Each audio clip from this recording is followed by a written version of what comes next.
Hello everyone, welcome to day 3 of live typing with Adam, and today we're typing Anderson Cooper, and I don't know what his type is. I've heard of him, he's a news anchor, and so we're going to do a quick type.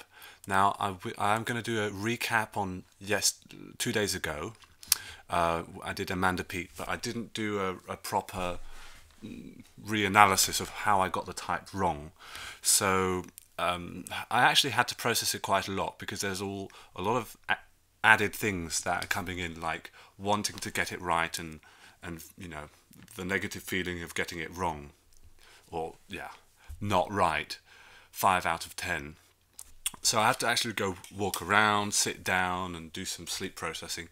And I just remembered that I had to remember to associate positivity. I really have to. I just have to find a way to associate positivity with getting it wrong, so that my mind actually has a positive feeling when it get it wrong. To think, oh great, it's kind of weird, counterintuitive, but you can actually shape that. So I bought myself a pack of chips from the chip shop to congratulate myself for having had 5 wrong.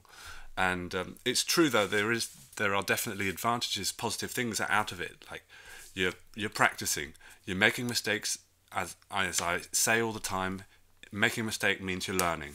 So it's like, yes, I'm learning and I'm getting it wrong and I'm getting it more wrong and I want to try to get it even worse.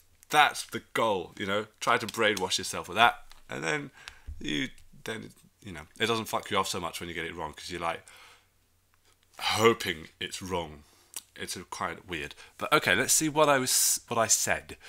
Now I've noticed now there's a pattern of me interpreting something in one way and then learning that that was the wrong interpretation, and then the next time having the same situation and then overcompensating, over-calibrating and getting it wrong backwards, because in the second case my first interpretation was right. So that's something I don't think I can really learn so much as just make the mistakes again and again, and then after a while notice that, okay, in this situation in the past it's been the case that it meant this, and it's also been the case that it meant this, and to just build a whole repertoire of these kinds of situations. And the only way to solve that is to put in some reps. So over-calibrating is the thing that I do sometimes, so maybe I can take that into account.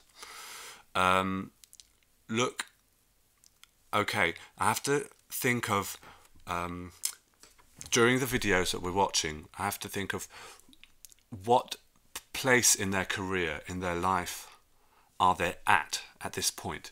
Because Amanda Peet was like being an EJ on Conan, but actually it was the second video on it was the second time she was there on Conan. She'd met him before, if I'm not mistaken, because there was another older one that we saw. So that could have been an indication to me, like, okay, it's true, anyone could have that fuck off, that mind fuck of being on Conan and thinking, oh my god. But this person has been famous herself for this many years and has been on Conan before already, so maybe in this case it is actually an indication of full-blown EJ syndrome. Okay, so I just have to remember timeline, placing it in context. Okay, and then just, well, I said, I just need to put a lot of reps in. Put a lot of reps. I'm teaching. Okay, so what I'm saying is I'm teaching my body to type, because I do tend to put a lot of dense energy on the learning and trying to like learn consciously, and like, okay, I have to remember that this time I did this and this time I did this, and a way to maybe calm myself down and do it more easily, more efficiently, is to remember that a lot of what I'm doing is teaching my unconscious self.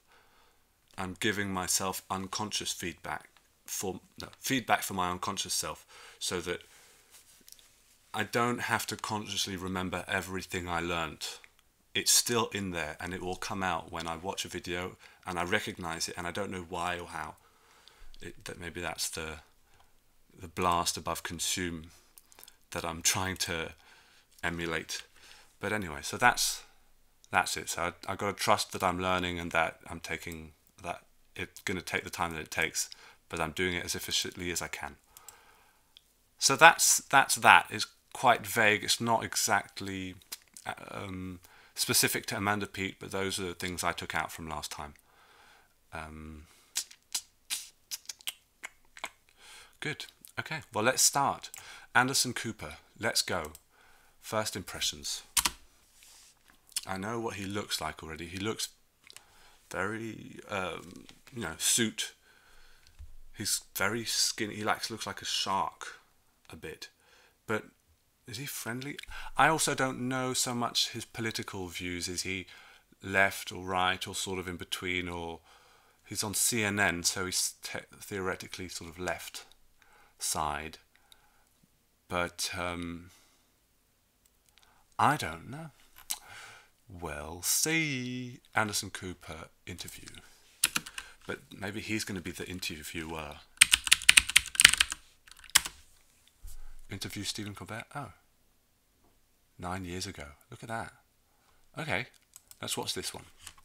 My name is Steve Grove. Oops.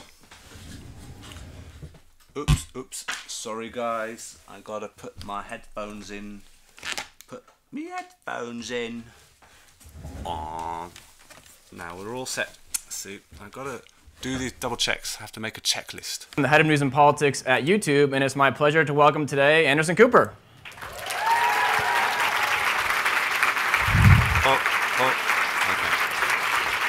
I hope my levels are good. All right. Welcome. Nice, good to see you. Thanks. Thanks for joining us. I love that you had to tell people like put away their laptops. That's a very Google thing. It's a very Google. Don't you all have work to do? What the hell are you all doing here? You've actually torn people away, but not really. I appreciate it, but yeah. Well, I hope it's. I hope the whole company hasn't come to a halt. I feel like. Well, we'll see. Productivity is definitely going down right now. That's right. Okay. Well, Sergey welcome. Brin is screaming. Thanks. Yeah, it's good to be Have here. you been here before? I have not. No. I mean, I've gone to Chelsea markets, but so I've been Not near the here. office. No, not. He looks like a real American. Is my first impression. He looks like a real American. Just an American, and I'm saying that not as a criticism. Like, just classic. My dad's an American. Maybe he reminds me of my dad. The office itself. But you've been a friend of YouTube. You're also like young. I work in news where interrupted. everybody's like grizzled and unhealthy, and you all look like young and fresh and happy, which is very odd. Working in cable news, it's odd to see that. I'm guessing the mean age here is lower than over. I think so. Yeah. And on my daytime show, you're about the mean age, but in news, yeah, we have a lot more grizzled vets. Well, tell us about that. So you're starting a talk show Grizzled. on television. I am. Yeah, I'm starting a daytime talk show. So yeah, I mean, I'm staying at CNN, and I'll continue to do that at night. But I'm starting a talk show that goes on the air September 12th. And what's it about? What's your focus? Well, it's a daytime talk show, so it's really a variety of things. It's a show which one day we'll have a big celebrity interview, the next day we'll have a provocative social issue, the next day will be some pop culture stuff, which I'm kind of addicted to pop culture in addition. Really? To yeah. You're addicted to pop culture? I am. Yeah. I thought you were a news guy. I am a news guy, but I watch nonstop television and have since I literally recently found my TV viewing schedule that I made for myself when I was in 4th grade. And I mean, from the moment I got home at 3:30 or whatever it was, I had blocked out in 30-minute increments, and I allowed for like 15 minutes for dinner with my family, and which tells you a little bit something about my home life. And I allowed 15 minutes for homework. That's amazing that he planned out his life when he was so young already. Like, that was not my experience.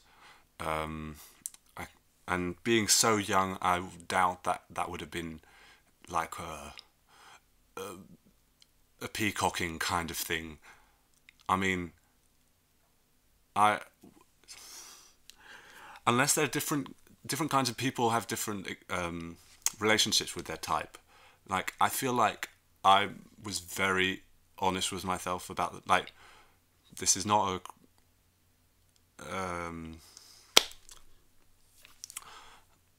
a judgment at all, but I think I was always more direct with, okay, this is what I think and my experience, and I will just live it.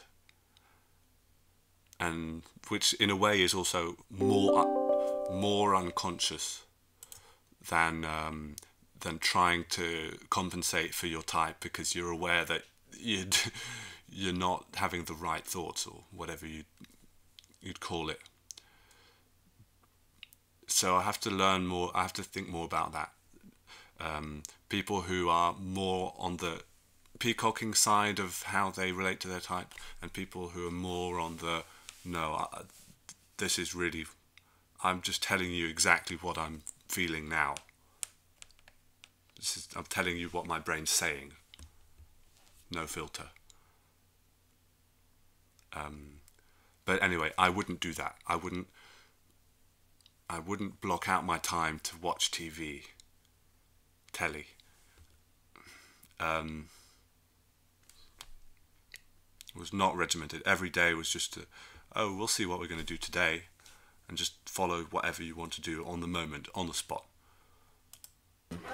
Which in 4th grade was acceptable, but yeah, TV schedule. TV schedule, yeah. It was pop culture stuff. The Gilla Gorilla starting at 3:30, and then it went the Andy Griffith Show, all sorts of things, yeah. Wow. So I'm going to write that down. As kid controlled time at home. OI. Okay. So this yeah, isn't so uncharted territory.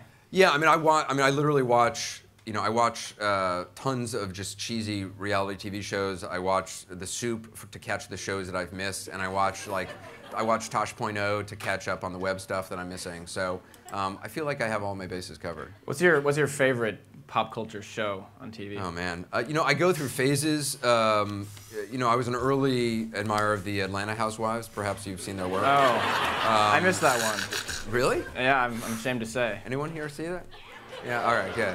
Sure. All right. Say it proudly. Don't be afraid. But I've moved on to now the Beverly Hills ladies. They got me. So yes, yes. Thank you. Thank you for sharing that with me. Thank you for sharing that with me. It's a very spontaneous DE statement. I mean, play. Just aware of that thing being a thing. Sharing a moment, these shows with someone, and he really wants to be aware of all the shows and catching up. He says he watches like the summaries of the shows that he hasn't had time to see. So he really wants to cram in a lot with his time and be au courant of everything, which is good for a news anchor, I guess. I mean, that's what you need to do. I'm getting quite some blasty vibes, like he can, and information-y. Like he can hear a question and he's not like worrying if he's going to be able to give an answer. He's just like, okay, give me a question, whatever. Give me any question. I'll tell you. Not worried. And even if he doesn't know the answer, he'll tell you, oh, I don't know an answer. That's his answer. Like, he's thought of it. So, I'm thinking blasty. Not about getting unexpected questions.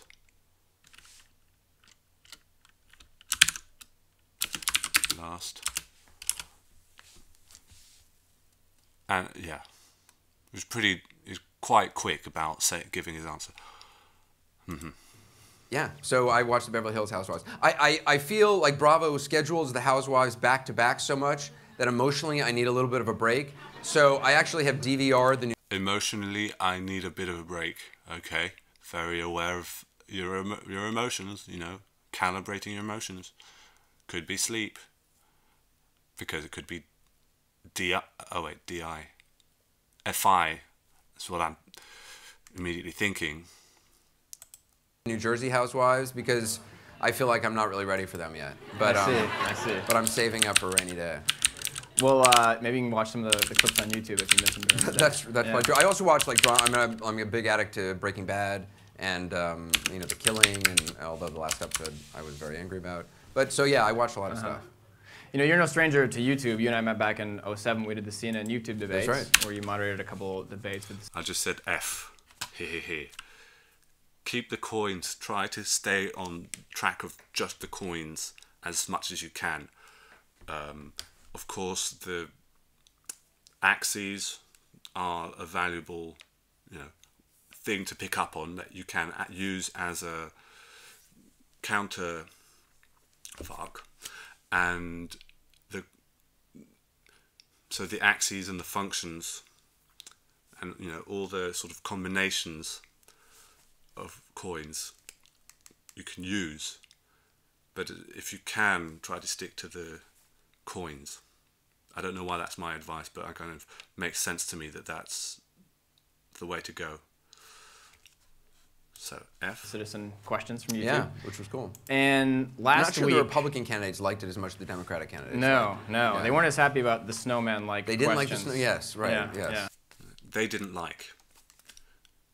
He's kind of spitting it all out somehow. I'm going to get it completely wrong anyway at the end. But I feels like he's giving me a lot in this interview.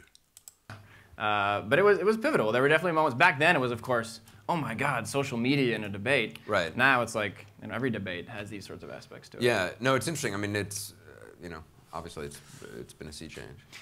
Last week, you had probably your biggest YouTube moment ever. I have no idea what you're talking about. I do not know. I hate to do this to you, Anderson, but No, it's all right. we have to just remind our viewing audience here. Now, all I can say is they should thank their lucky stars it wasn't Depp Part 2. Sorry. It made me giggle every time I read it. He hasn't commented on this incident.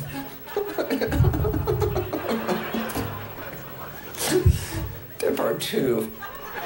I know you got it, but... He's funny. What? It's surprising. It's funny how they're showing that just on his computer screen. He's like, he seems more serious. Like physically, you'd expect him to be more serious. Like, they'll die. But he's kind of goofy. Is he goofy? Maybe I wouldn't say he's goofy. I wouldn't say he's goofy. But he's surprisingly relaxed.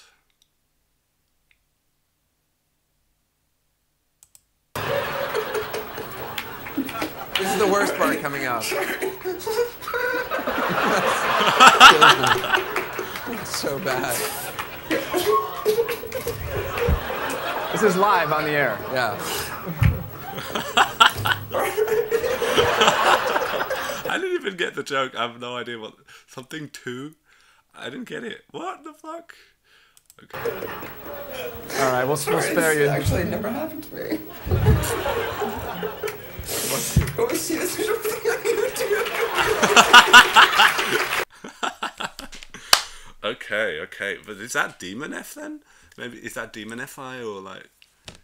I mean, anyone can get a fou rire, like we call it, un fou rire, fou, crazy laugh. Got the giggles. Can't help yourself. I don't know if I can get anything demon out of that, but. So what happened? You know, every time I read it, like, you know, I was reading it and stuff, and I'd you know, been tweaking the writing and stuff, and then, I don't know, it just made me giggle every time. And you know, I have always giggled like a 13-year-old girl meeting Justin Bieber at a meet and greet. but I've usually been able to like control it or stop it. I've never been in a situation. You know, you see these people on YouTube or elsewhere doing this, and you think I'd be able to do something about it. I could not. Interesting. That does signal feminine FI, similar to what's his name? The guy who masculine TE. This guy, very nice guy. What's his name? I can't remember. But you see his demon feminine FI. And now he's saying, I would have thought that I would be able to control it, because I always giggle like a little girl, but I've never had that happen on the air. And when you see someone on YouTube who's in this situation, I would have thought of myself, if I were in that situation, I would manage to control it. That seems like T above F. And control. I am thinking observer, single observer, because this is definitely double decidery. Like, I could try to find some clips where he's freaking out about something, and I wonder if it's really going to be a lot about me and the tribe. It's more likely to be a freak out about, oh, I didn't see enough shows. You know, he wants to watch all the shows, be up to date on everything. So I'm, you know,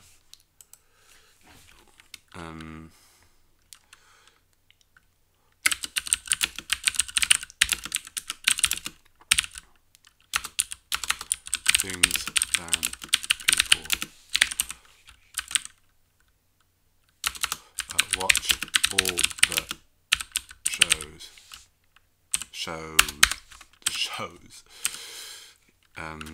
Single observer, double decider. Oh. Okay, single observer, maybe. Okay, and now I said can't.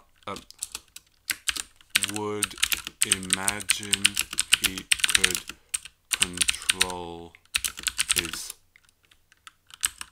feelings, but has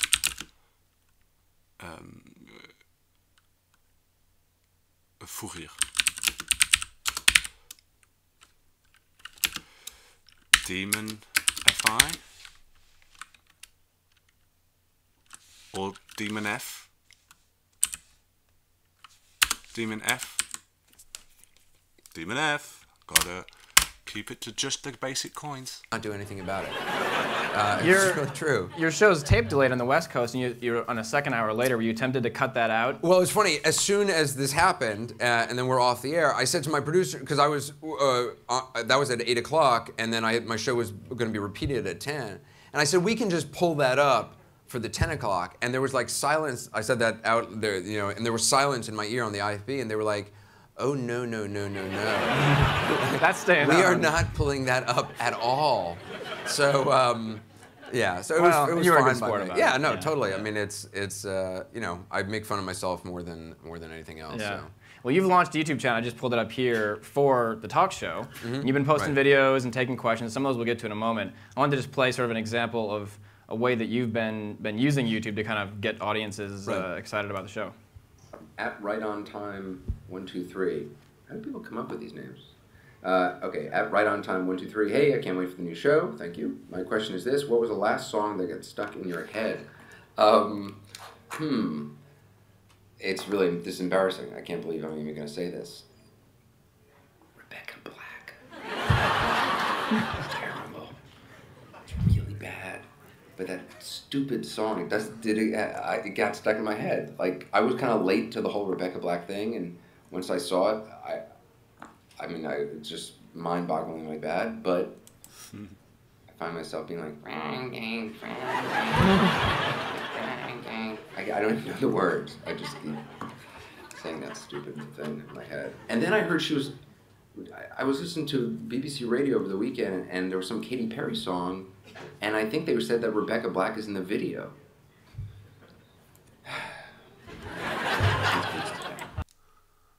That seemed quite play. Well, at least I feel like I detected a bit of play in his blast. So he's answering a question. First of all, he found an answer quite quickly. Asked me what the last song I had in my head was. I would stall for ages before I could actually answer the question. So he just answers it and rolls with it. But then he doesn't have like a proper conclusion to his blast. He's just, while he's blasting, he's sort of tracking his spontaneous thoughts while he's doing it. And he suddenly thought of, oh yes, and incidentally I heard this, and he'll sort of carry on his blast by just saying whatever happened, whatever popped up in his mind at that time. So what I mean is he didn't prepare the whole blast before beginning. So that's telling me there's some play in there.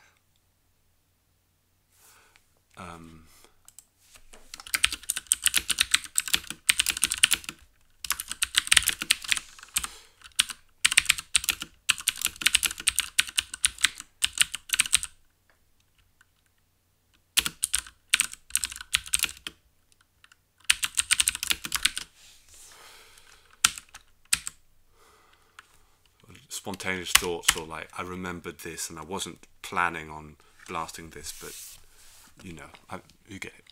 Okay. So you've been using the web to get your show promoted. How's that been? It's I think been really successful. It's using Twitter, using all sorts of stuff. But I've got a great couple of people who are much smarter than I online, and really think about this a lot more than I have in the past. And I was sort of reluctant to. I feel like I work enough as it is. I was sort of resented the idea that I had to do this extra thing online. But I've sort of gotten over that, and now it's become incorporated in my daily routine, and I actually like it. I like the intimacy of these kind of videos. I like that it's just me and my laptop, and my assistant showed me how to save the things because I screwed up the first couple ones.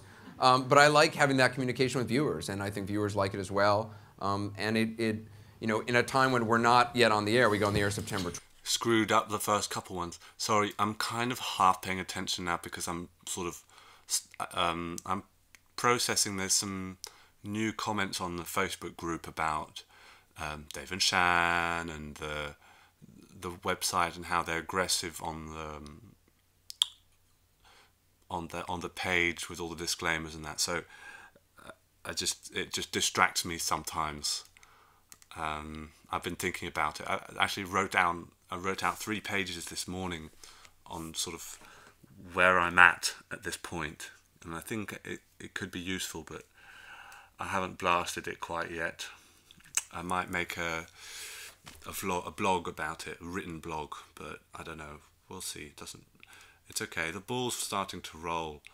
I feel like I'm less completely being gaslighted about my experience. Sort of getting a bit of validation of, yes, there is something here. That you're not wrong to be. You're not imagining things, and I know it. I'm not. That's why I'm stating it clearly. I'm like, there is something here. I don't care what you say. Okay, well now I'm actually already blasting about it. I might as well carry on a little bit, because basically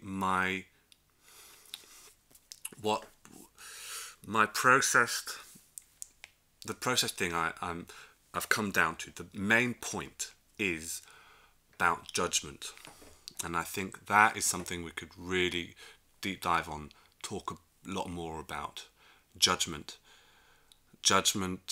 as in criticism of someone in a judgmental way. I don't know how to explain it, but saying it's a kind of a should. It's saying you should be able to do this. And it's a value judgment, like you are inferior as a human specimen because of this thing. That's judgment. And I am notorious for this, which is why I've had to process it so much. And that, I think that has given me certain clarity about it, because you know, I have to work on not judging. I'm the worst at judging, literally. I can find myself judging literally every single person on earth alive at this moment. So just to tell you, but there's so much darkness in judgment, because basically judgment is stupid. Judgment is not understanding. That's what judgment is. It's and you're telling everyone, hey everyone, I don't understand this. I am not while you're judging, because that's what you do. That's what it is. Why is it not understanding? It's because people can't help reality. Reality can't be helped, basically. So whatever the situation of reality, the state of reality, it couldn't have been any other way.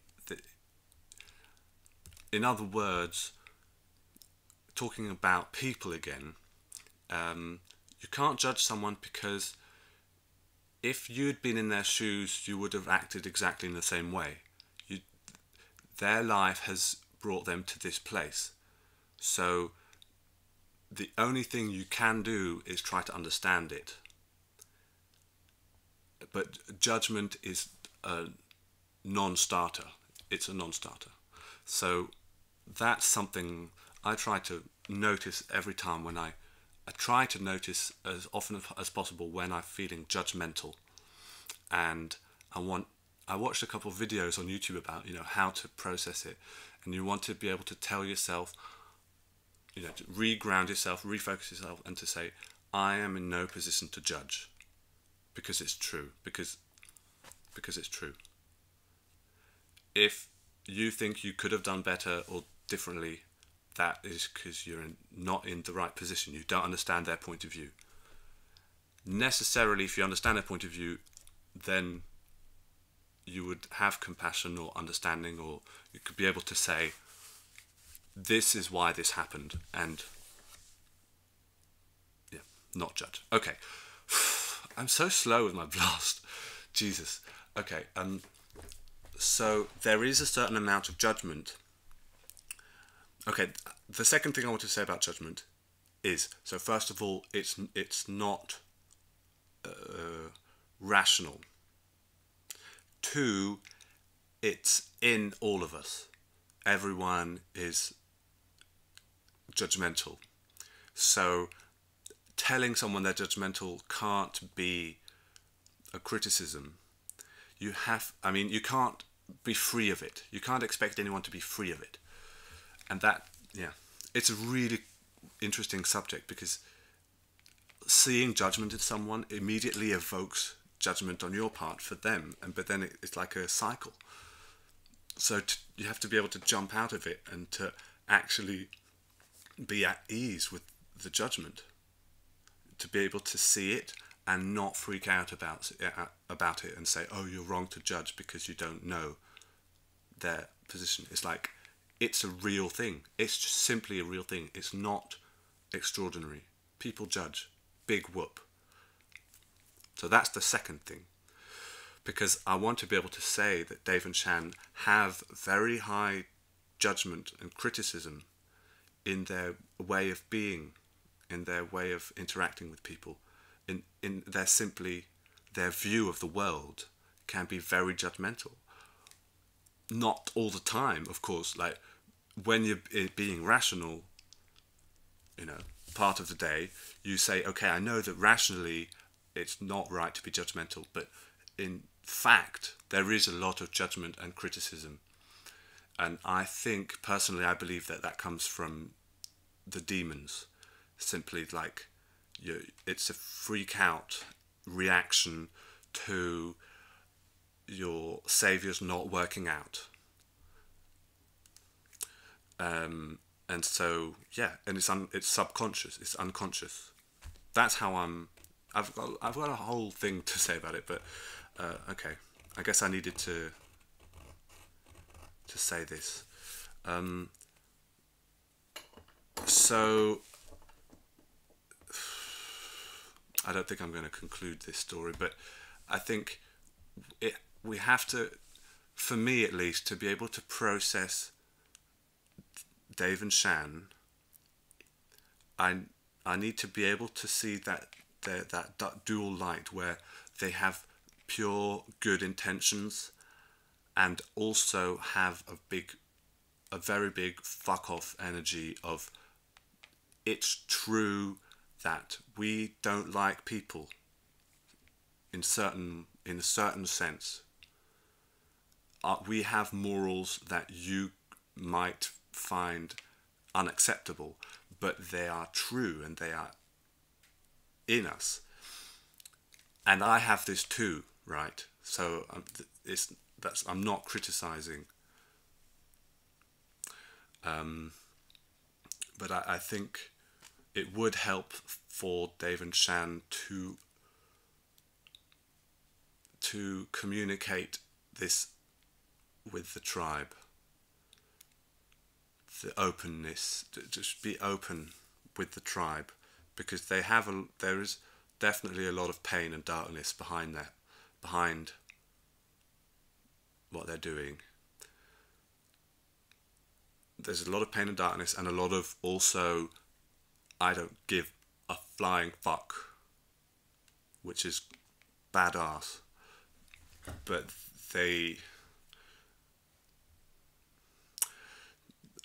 do still have certain demons, which I can name. It's demon information, and then the demon functions, demon axes, FETI and NESI. And probably other demons as well, like in two people you can't have all the types combined. They have a certain balance in certain things, but on the quadra and on the info, that's what they're missing as a couple, as a team, and you can tell. So what was I saying? I think one day they might realize that it's not, you can't blame other people for having a negative reaction to you not doing your demons. You can't blame anyway, like not rationally, but I feel like they're really strongly really strongly pushing back about certain things, which is also understandable because you want to fuck your mind off too much with overgrowth, like growing too fast, so fast that it's painful, because they've gone through enough pain already as it is. But I think if they don't need to go so fast into the growth, if they could just accept that there is growth to be had and that it's not people's fault, their client's fault for having a negative reaction to the demons.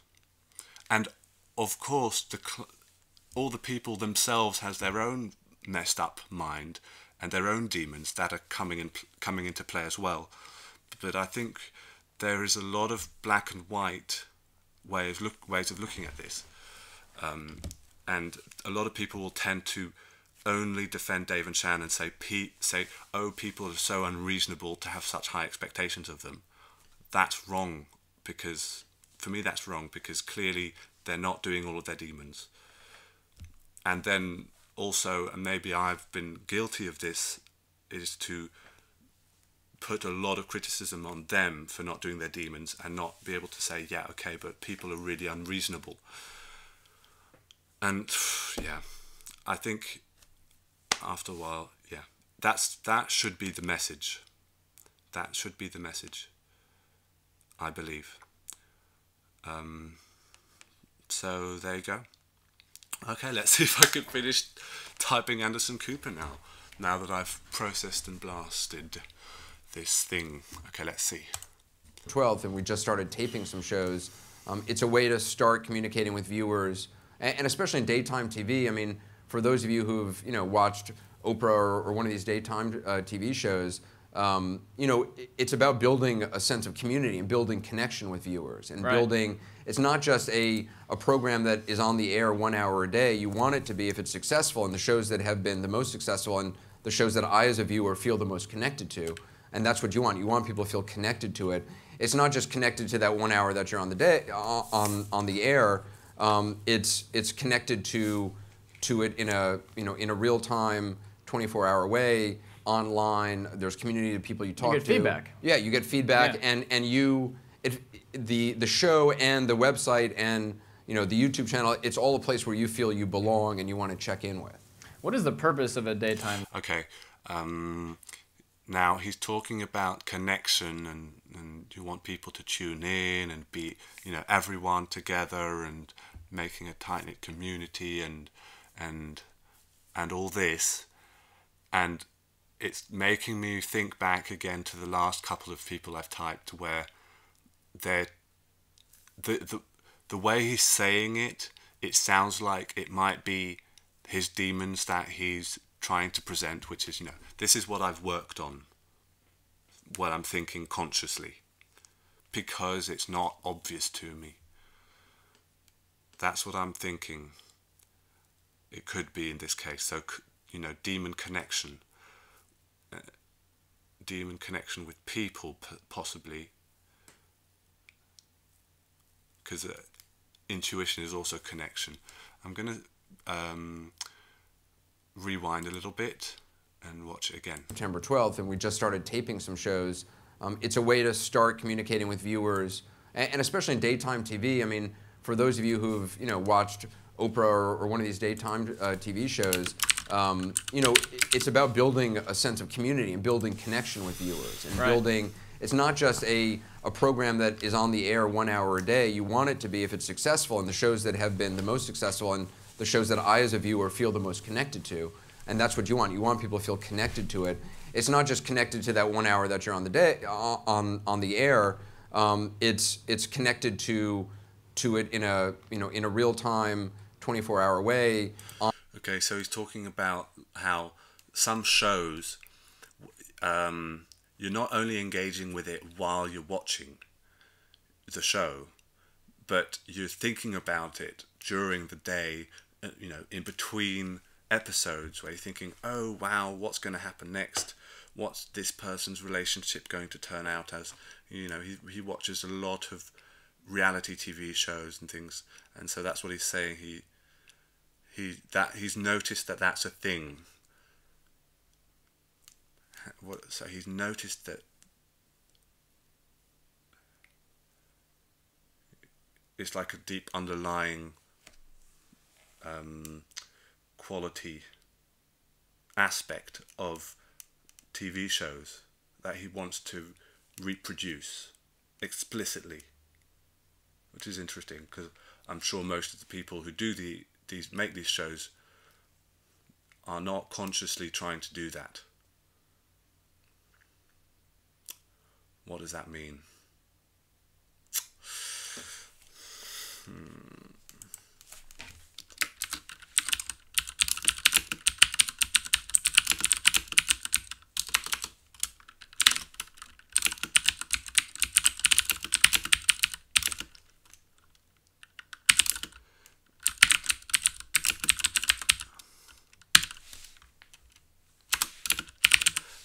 So he wants to reproduce the 24-hour engagement that he sees in reality shows, etc.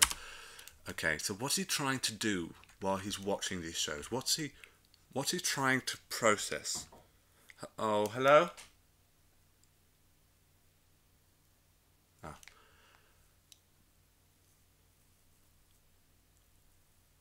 What's he trying to process? He's watching all the things Is he trying to process people as a double decider, but still trying to process people? Would that mean DI? S. Or the connections? Is he trying to process connection? For some reason I'm thinking he's S, like lead SI, possibly. Online, there's community of people you talk to. You get feedback. Yeah, you get feedback, Yeah. and you, the show and the website and the YouTube channel, it's all a place where you feel you belong and you want to check in with. What is the purpose of a daytime talk show? I mean, it's more of a conversation versus a if news in the show. TV business we start asking ourselves that, none of us will In do your anything. mind, what is the purpose of your show in your mind? That's funny. What was that? He said, what is the purpose of it? And he was like, ooh, what, are you telling me my thing has no purpose? That was funny. It's more of a conversation versus you get feedback. Yeah, you get feedback, Yeah. and you, the show and the website and the YouTube channel, it's all a place where you feel you belong and you want to check in with. What is the purpose of a daytime talk show? I mean, Hey. Oh, sorry. Yeah? Here. Oh no, not right now.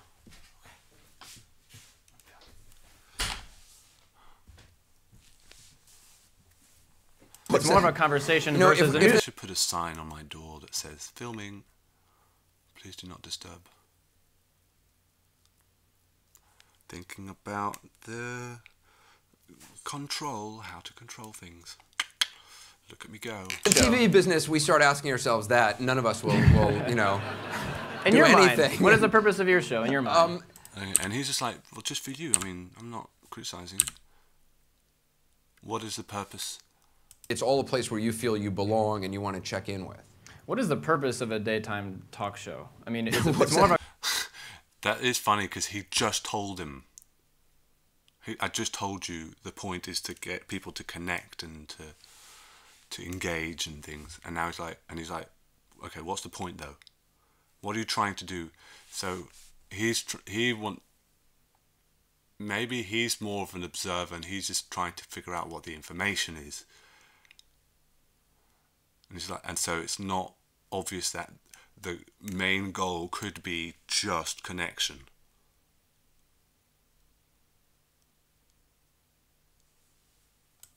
conversation versus a news if in the show. TV business we start asking ourselves that, none of us will In do your anything. mind, what is the purpose of your show in your mind? There's two purposes. I'll say there's personal and then there's for other people. For me personally, I've been reporting for 20 years and I'm very passionate about news and about what I do, and I love to travel and go to the front lines of stories, and I want to continue doing that.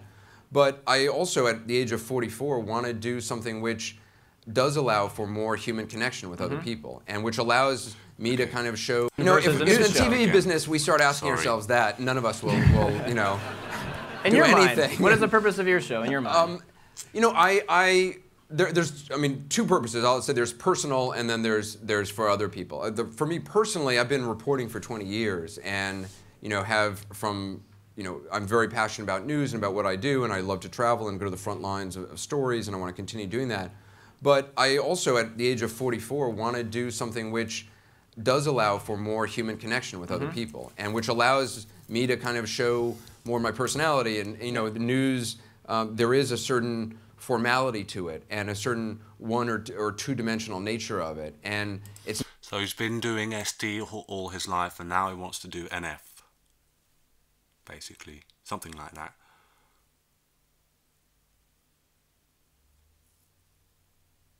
Is that right? TI, has he been doing TI-SI all his life, and now he wants to do NEFE? It's nice to do something which is more three-dimensional, in which you show that, if you have a dry sense of humor or whatever it is, to be able to show that, and at other times than when you're giggling like a 13-year-old girl. So, in a daytime format, you really can. I have an audience of 300 people up at the Time Warner Center in the Jazz at Lincoln Center room. It's the Allen Room. It's this incredible room. and it's great to have that interaction with the audience, and I really like it in real time, and you can poke fun with, have fun with people, and it can be serious. There's a great variety of things you can do in daytime, and for viewers, I really do want, I think there's a lot of people who feel very disconnected, and most viewers of daytime shows are women. I think there's a lot of women out there, particularly throughout the country, who have faced huge challenges in their lives and huge difficulties, and trying to support their families and also work and feel satisfied in their lives and feel connected to their communities and their families. And I think you can really talk about real things and things which really do resonate with people's lives. Well, that's very cute. So that seems like Demon Effie, but in a very cute sense. He's doing it. I mean, like, he's doing the FE. Connect with the women, their lives, and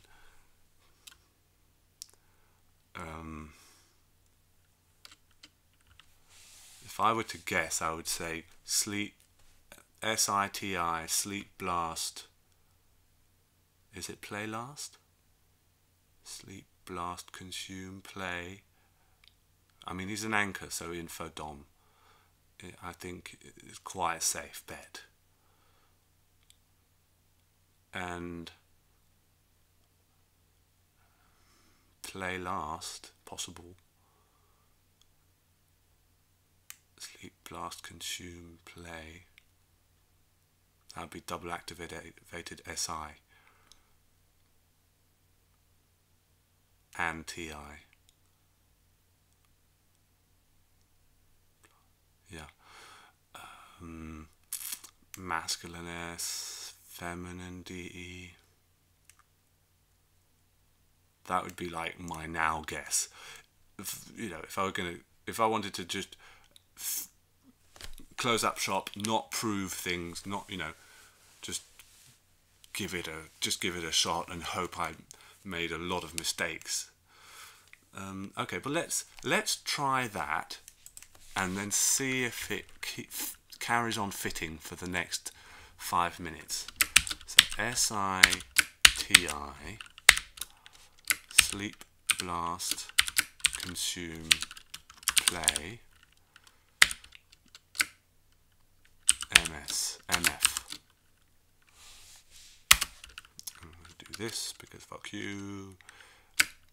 O-S-T-Z, blast, consume, MF.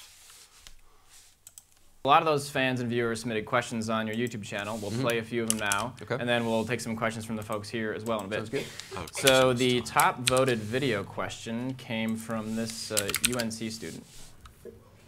Hey Anderson, I'm Leslie and I go to the University of North Carolina. I was wondering what your favorite class in college was, or if there was a class that you took you found most useful in life in general.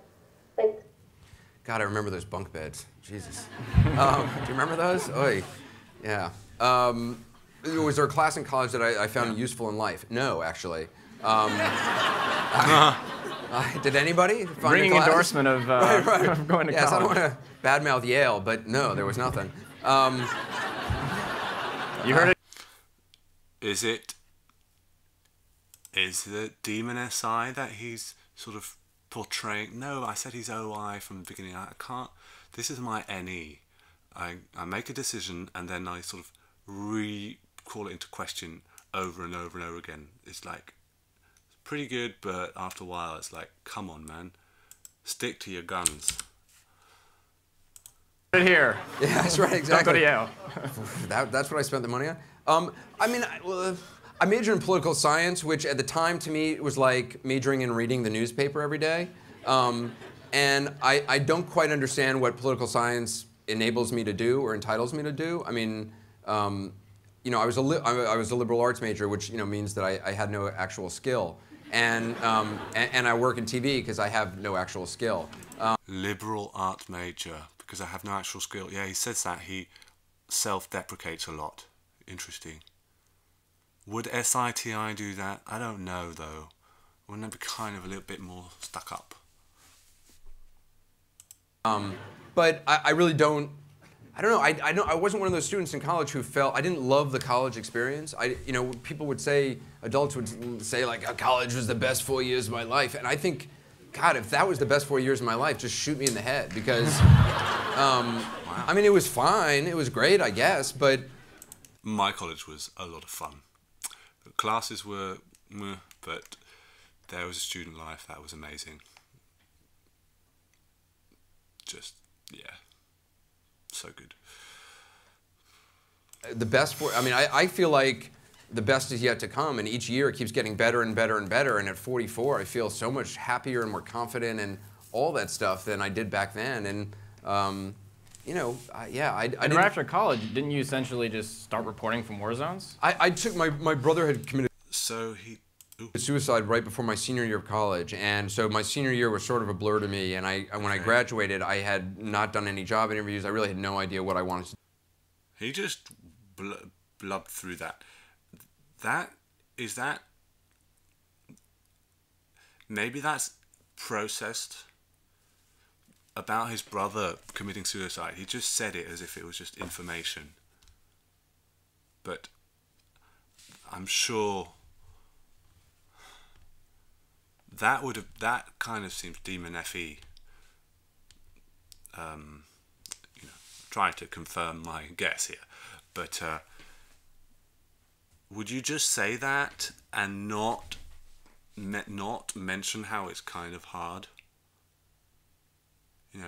Even if you have processed it, you have to let other people process it before you move on.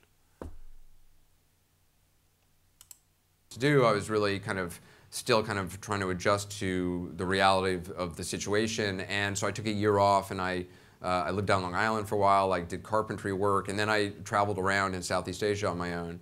But after that, I decided, I made a list of all the things I wanted in my life, like things that I wanted to look back on, and not sort of achievement things, but just, I wanted to feel fulfilled, and I wanted to see the world, and I didn't want to be in a gray office, in a gray cubicle, in a gray suit. So I of all the things, and I watched a lot of TV growing up, as I said, and I'd watched a lot of news. I was a little kid I was probably the only 8-year-old who was really into Eric Sevareid, I mean, no one in this room even knows who Eric Sevareid is. But had I said that at CNN, everyone would be like, yes. Was he a producer at CBS? No, he was a famous on-air person at CBS News. He was CBS, legendary. Anyway, you kids today, you don't know. You don't know what. Maybe he's consumed last. Because he seems very playful. Actually. Is that possible? Sleep, blast, play, consume? What it was like in the 1990s. So, I thought, well, wow, being a news reporter would be interesting, and I like TV, and being able to see history as it's happening would be really cool. So I tried to get an entry-level job in TV. I tried to get an entry-level job at ABC News, and I could not get hired at ABC News, and there was a recession on the time. It was like 91, 92. So I came up with this scheme, which was, I'm going to have a friend make a press pass for me. And there was a recession at the time. It was like 91, 92. I think that's masculine S, just boom, boom, boom. On a Macintosh computer, and I did that, and I borrowed a home video camera, and I decided I'm going to go to wars because I won't have much competition because most people are too scared to go, and it'll be an interesting life experience, and also the wars seem dramatic and seem interesting in terms of things I can take pictures of. So that's what I did. I snuck into Burma, and I hooked up with some students fighting the Burmese government, which is a struggle, which is still going on today, obviously. And I shot a story. Obviously, like everyone knows this, Burma. About them. And no one ever checked my fake press pass. And then I sold that story, I put it together, and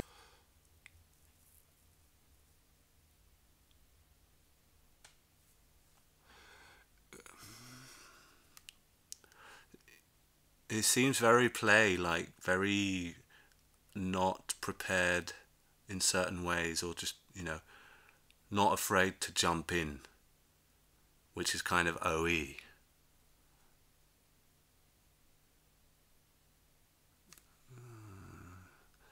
Could it be double activated OI but savior OE?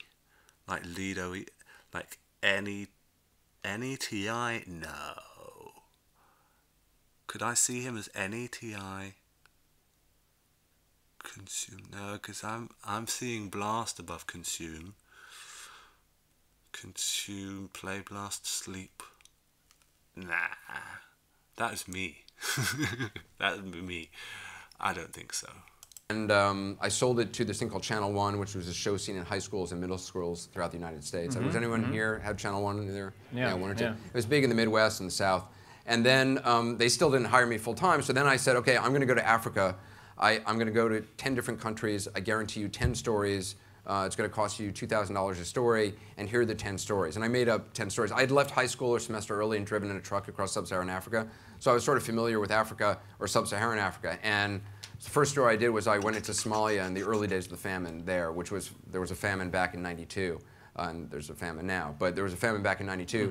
I went there, and that was really the first real major breaking story that I shot stories about, and it had a big impact on the Channel 1 audience. I got hired, and that's how I became a reporter. So Channel 1 was your start? Yeah, it was absolutely my start. And wow, I mean, that was a lot of blast. That was a real full thing.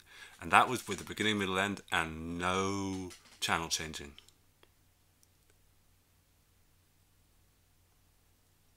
Very blast. Okay, I think I'm just going to give a guess because, I don't want to spend too long doing these.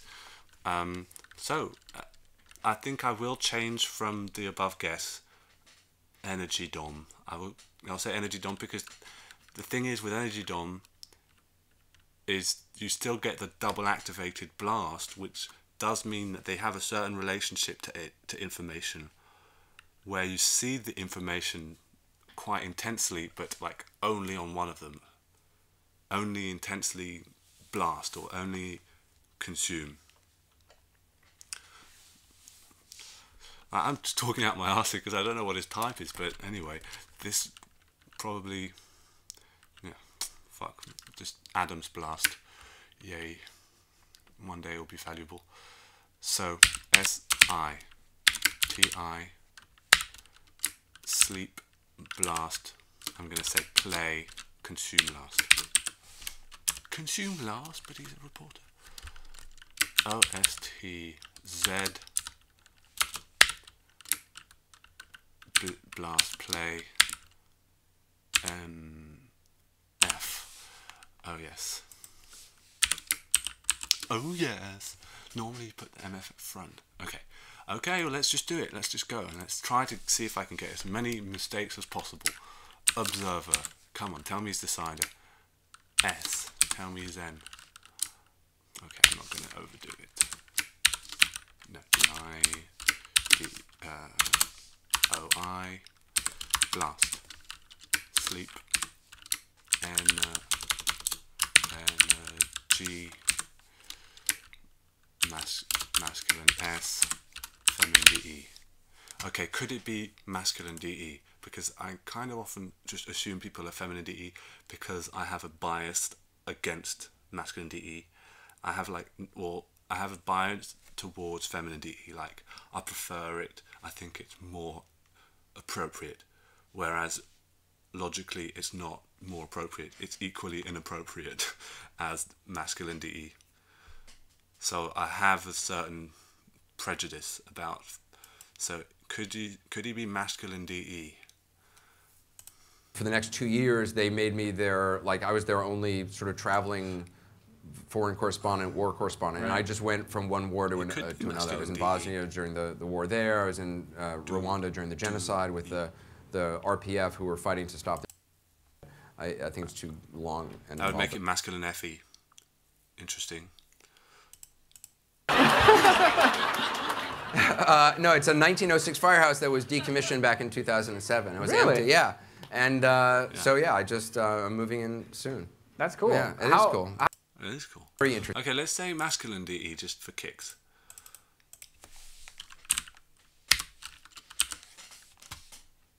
Okay, want to be exact. Don't want to make it look like I'm shuffling. Okay, let's try. Let's see. Anderson Cooper, give me. Observer, yes. No. Oh, no, observer, I got it right. Oh no, S. F. F. F. Yes, I got one wrong. Yes. D-I. Oh. O-I. Jesus. Blast. Oh no. Sleep. Oh no. Info. Yes. Oh good. I thought I was gonna get everything right. Two wrong. Two wrong. Feminine S. Feminine S. Masculine DE. Oh, good thing I changed it. So I've got 3 wrong, so that's a 7. Oh, yeah, I got 3 wrong on this one. I feel like I'm being very annoying. I'm annoying myself. S-I-F-I. Okay, I believe it. FM. Okay. So I will do as last time. So process and think about what I've learnt here just later, and I will do my next one in 2 days again. So on Monday. Good. So I'm going to write this out just, okay. I mean, you know what's going to happen now, so not that much more surprise, but let's just go. Observer, sensory, feeling, D-I-O-I, blast, sleep, info, feminine S, interesting, and masculine DE. Yay. Okay. So that's 7 out of 10. I have to say, it does make me happy to get it right, a little bit more right. You know, 7 out of 10. Yeah. But yeah, it's important to associate positivity with the ones you get wrong. Oh, I learnt something here, I learnt something here, and I learnt something here. It's true. It's true. I've learned more on the ones that I'm not getting right. But it is nice. Okay. So who's going to be next time? Let's decide right now. Andrea Albright. Who's this?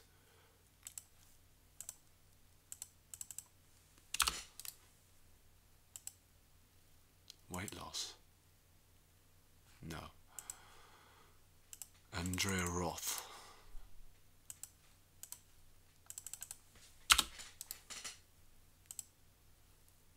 Maybe pregnant.